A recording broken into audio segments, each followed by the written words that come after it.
Houthi kembali menggempur Tel Aviv menggunakan rudal balistik pada Minggu 30 Maret 2025.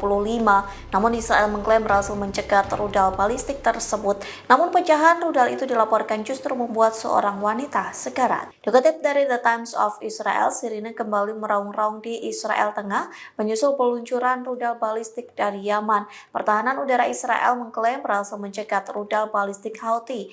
Militer Israel mengaku rudal itu ditembak jatuh sebelum melintasi perbatasan negara. Mulanya media Israel melaporkan tidak ada korban jiwa dalam serangan kali ini, namun beberapa jam kemudian petugas medis Israel melaporkan seorang wanita terluka. Korban berusia 42 tahun itu kocar-kacir saat mendengar sirine peringatan di jalan raya utama antara Tel Aviv dan Yerusalem. Ia pun terluka akibat pecahan rudal balistik yang merupakan serangan dari Yaman itu. Layanan darurat Magen David Adom melaporkan wanita itu langsung dibawa ke rumah sakit Tel Aviv. Hasil pemeriksaan sementara menyatakan bahwa wanita itu mengalami cedera di bagian badan dan punggungnya.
Download Tribun X sekarang, menghadirkan lokal menjadi Indonesia.